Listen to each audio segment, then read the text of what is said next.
मुसलमानों, कांग्रेस को जानो। आज़ादी के बाद से आज तक इस मुल्क पर कांग्रेस ने 60 साल हुकूमत की। इन 60 सालों में कांग्रेस ने मुसलमानों को कितना फ़ायदा पहुंचाया उसकी हम बाद में बात करेंगे, मगर पिछले 7 सालों में कांग्रेस ना होने की वजह से हमारा कितना नुकसान हुआ ये देखना हमें बेहद ज़रूरी है। कांग्रेस ने अपने 60 साल के दौर में कभी शरीयत में मुदाखलत नहीं की और कोई शरीयत के ख़िलाफ़ क़ानून नहीं बनाया। 2019 में कांग्रेस ना होने की वजह से ट्रिपल तलाक का बिल लाया गया और हिंदुस्तान की तारीख में पहली बार शरीयत के ख़िलाफ़ क़ानून बनाया गया। कांग्रेस के 60 साल के दौरे इख्तिदार में हमने कभी मॉब लिंचिंग का वर्ड तक नहीं सुना था, मगर पिछले 7 सालों से मुसलमानों को मॉब लिंचिंग के तहत रोडों पर कत्लेआम किया जा रहा है। इसमें शर्म की बात यह है कि ये कातिलों के टोले जब मासूम मुसलमानों का कत्लेआम करके जेल को जाते हैं और बेल पे जब वापस आते हैं तो उसके बाद इस मुल्क के मिनिस्टर्स उनको फूल के हारों से उनका इस्तकबाल करते हैं। कांग्रेस के 60 साल के दौरे इख्तिदार में हर साल हज के वक्त एक पीएम डेलीगेशन के तहत यहाँ से 30 से 35 मुसलमानों को हज पर भिजाया जाता था, जो कि अब पिछले कुछ सालों से बंद कर दिया गया है। दुनिया के हर मुल्क से हज के वक्त सऊदी अरब को एक पीएम डेलीगेशन आता है सिवाय एक इजराइल के, मगर अब दुनिया में ऐसे 2 मुल्क हो गए, इजराइल और एक इंडिया, जहां से कोई पीएम डेलीगेशन हज पर नहीं जाता। कांग्रेस ने अपने 60 साल के दौरे इख्तिदार में कभी मुसलमानों से उनकी शहरियत का, उनकी नेशनलिटी का सबूत नहीं मांगा। 2019 में कांग्रेस ना होने की वजह से एनआरसी का बिल लाया गया और मुसलमानों से उनकी शहरियत का, उनकी नेशनलिटी का सबूत मांगा गया। इसमें ताज्जुब की बात यह रही कि आपका passport, voter ID card, ration card, Aadhaar card, PAN card, driving licence, इन सारे डॉक्यूमेंट्स को आपके नेशनलिटी के सबूत के तौर पर एक्सेप्ट नहीं किया जाएगा। ऐसे बेवकूफ़ाना, ऐसे जाहिलाना फैसले हमको कांग्रेस ना होने की वजह से देखने को मिल रहे हैं। कांग्रेस के 60 साल के दौरे इख्तिदार में आप जुमे के दिन या ईदों के दिन हर मसाजिद के बाहर, रोडों पर, खुले मैदानों पर, सारे मुल्क में हर जगह नमाज अदा कर सकते थे, मगर पिछले कुछ 7 सालों से आहिस्ता आहिस्ता खुले मैदानों पर नमाज पढ़ने पर पाबंदी आयद कर दी जा रही है।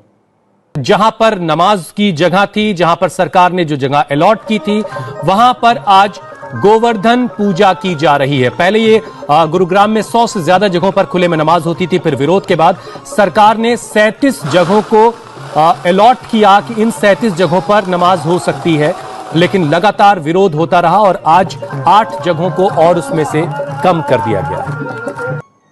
हरियाणा के गुरुग्राम में हुकूमत ने पहले तो सारे शहर में खुले मुकाम पर नमाज पढ़ने पर पाबंदी आयद कर दी। उसके बाद उसमें से सिर्फ 105 खुले मुकामात पर नमाज पढ़ने की इजाज़त दी। फिर कुछ दिनों बाद कुछ बहाने बनाते हुए 68 प्लेसेस और 68 प्लेसेस पर पाबंदी आयद कर दी और सिर्फ 37 प्लेसेस पर नमाज पढ़ने की इजाज़त को बाकी रखा। फिर कुछ महीनों बाद कुछ बहाने बनाते हुए उन 37 प्लेसेस में से 8 और प्लेसेस पर पाबंदी आयद कर दी और सिर्फ 29 प्लेसेस पर नमाज की इजाज़त को बाकी रखा। शायद के कुछ दिन बाद उन 29 प्लेसेस पर भी पाबंदी आयद कर दी जाएगी और ये नमाज पढ़ने पर खुले मुकामात पर पाबंदी का सिलसिला कहाँ तक जाएगा वो मालूम नहीं।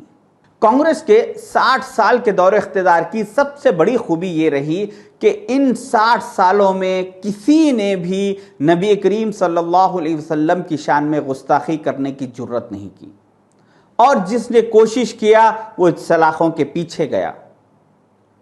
मगर आज एक ट्रेंड चल रहा है पिछले 7 सालों से कि अगर यहाँ पे कोई बड़ा लीडर बनना चाहता है, नऊज़ुबिल्लाह, तो वो सबसे पहला उसका काम ये रह रहा कि वो इस्लाम के खिलाफ और नबी करीम सल्लल्लाहु अलैहि वसल्लम की शान के खिलाफ स्टेटमेंट दे रहा है।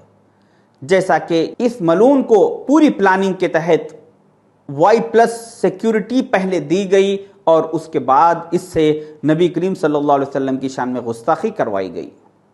वहीं कांग्रेस के दौर में एक और मलून सलमान रुश्दी जो महाराष्ट्र मुंबई का रहने वाला था, उसने जब ये ख्याल किया कि वो नबी सल्लल्लाहु अलैहि वसल्लम की शान के खिलाफ किताब लिखेगा, तो उसने सबसे पहले ये काम किया कि इस मुल्क को उसने सबसे पहले छोड़ दिया और वो लंदन शिफ्ट हुआ। वहां से उसने 26 सितंबर 1988 में एक किताब रिलीज की, जो सारी किताब में उसने नबी सल्लल्लाहु अलैहि वसल्लम की शान के खिलाफ लिखी थी।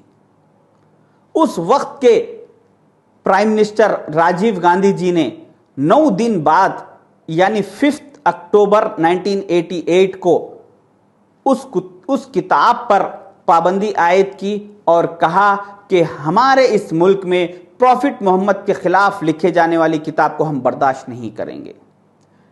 ये राजीव गांधी जी का स्टेटमेंट सारी दुनिया के अखबारात में शाये हुआ और उसके 1.5 महीने बाद 24 नवंबर 1988 को Malaysia, Indonesia, Pakistan, Bangladesh, Saudi Arab, Qatar, इन सारे इस्लामिक ममालिक ने उस किताब पर पाबंदी आयद की। उस किताब पर दुनिया में सबसे पहले पाबंदी आयद करने का शर्फ प्राइम मिनिस्टर राजीव गांधी जी को, हिंदुस्तान को और कांग्रेस पार्टी को हासिल है। आप ये सारे तफसीलात गूगल में चेक कीजिए। जज्बाती तकरीरों में किसी के भी मत आइए और सोच समझ के फैसले कीजिए। इन हक़ाइक़ पर नज़र डालिए। ये सारे के सारे बात हक़ाइक़ से वाबस्ता है, इसमें कोई भी दो राय नहीं है, कोई झुटलाने की बात ही नहीं है।